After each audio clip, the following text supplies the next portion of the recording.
Operation devil hunt গতকাল শনিবার রাত থেকে বাংলাদেশে শুরু হয়েছে এক ঐতিহাসিক মিশন, যা এর আগে কখনো দেখা যায়নি। শয়তান নিজেই এখন বেরিয়েছে স্বীকার করতে, সেটাও আবার সারা দুনিয়াকে জানিয়ে যে আমি স্বীকার করতে বের হলাম। এখন গতকাল রাত থেকে শয়তান তার রক্ত পিপাসা মেটানোর জন্য সারা দেশ একেবারে চিরুনি তল্লাশি চালাচ্ছে, কোথায় একটু আওয়ামী লীগের রক্ত পাওয়া যায়।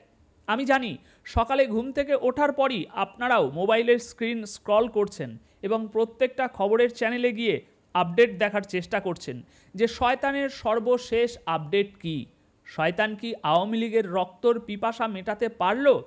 তো সেই একটা আপডেট দেওয়ার জন্যই যে সর্বশেষ গতকাল রাত থেকে এখনো পর্যন্ত সর্বশেষ আপডেট কি, এই শয়তান যে স্বীকার করতে বেরিয়েছে তার সর্বশেষ আপডেট কি। বন্ধুরা, সেই আপডেটের দিকে যদি আমরা যাই, প্রথম কথা তো গতকাল যেখান থেকে ঘটনার সূত্রপাত হয়েছে গাজীপুর, সেই গাজীপুরে গতকাল রাত 12:30টার দিকে গাজীপুরের কয়েকটি দোকানে আগুন লেগে গিয়েছে। গাজীপুরের ডুয়েট বিশ্ববিদ্যালয় গেট এলাকায় দুটি দোকানে অগ্নিকাণ্ডের ঘটনা ঘটেছে। রাত 12:30টার দিকে একটা টিন শেড কাপড়ের দোকান থেকে এই আগুনের সূত্রপাত হয়েছে এবং পরে সেটা ছড়িয়ে পড়ে আরও দুটি দোকানে আগুন লেগে যায়। এখন জয়দেবপুর ফায়ার স্টেশনের সিনিয়র স্টেশন অফিসার তিনি বলছে কি কারণে আগুন লেগেছে তা এখনও জানা যায়নি। তো এটা ছিল প্রথম আপডেট যে গতকাল রাতে গাজীপুরে আগুন লেগেছে। এখন কে বা কারা লাগিয়েছে তা এখনও জানা যায়নি, তবে একটা ধারণা করা যেতে পারে কে বা কারা লাগিয়েছে আগুনটা। এরপর যদি আমরা শয়তান শিকারের যে আপডেট বিশেষ সেটার ব্যাপারে যদি আমি আপনাদেরকে বলি, দেখুন প্রথম সারির যে গণমাধ্যম আছে সেই গণমাধ্যমের বরাতে আমরা এখনও এরকম কোনো খবর দেখতে পাইনি। আজ সকাল ভারতীয় সময় সকাল 9টা পর্যন্ত এখনও এরকম কোনো খবর আমাদের সামনে আসেনি যেখানে আওয়ামী লীগের কোনো কর্মীকে ধরেছে। গতকাল বিকেল অবধি যা ঘটে গিয়েছে, রাত থেকে আজ সকাল 9টা পর্যন্ত কোনো খবর আসেনি মোটামুটি।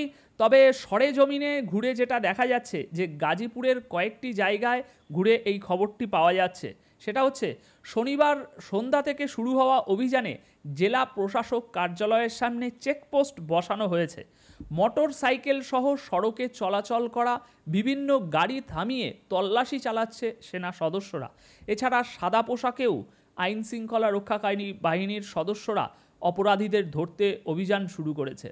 মানে তারা এখন মানে গরু খোঁজার মতো খুঁজছে কোথায় আওয়ামী লীগের একটু রক্ত পাওয়া যায়। পুরো একেবারে মেতে উঠেছে। এখানে দেখতে পাচ্ছেন যেমন সাধারণ মানুষের প্রত্যেকটা গাড়ি থামিয়ে চেক করা হচ্ছে। আওয়ামী লীগ, ছাত্রলীগ, যুবলীগ এতটুকু গন্ধ পেলেই তাকে সঙ্গে সঙ্গে গ্রেপ্তার করার কাজ চালানো হচ্ছে। এখানে দেখুন, এখানে বলা হচ্ছে যে এই অভিযানে রবিবার সকাল পর্যন্ত কাউকে আটক বা গ্রেপ্তারের তথ্য পাওয়া যায়নি। তো এই ছিল সর্বশেষ আপডেট।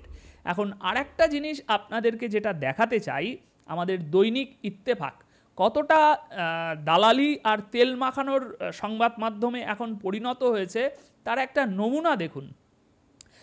রাত 10টার দিকে এই যে একযোগে অভিযান চালানো হয়েছে সেটা নিয়ে তারা একটি প্রতিবেদন করেছে, আর সেই প্রতিবেদনে এই ঘটনাটাকে কিভাবে তুলে ধরেছে সেটা একটু দেখুন।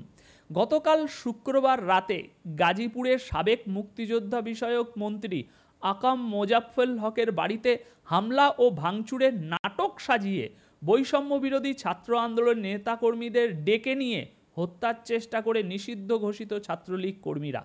মানে কতটা তেল মাখানো গণমাধ্যমে এটা পরিণত হয়েছে দেখুন।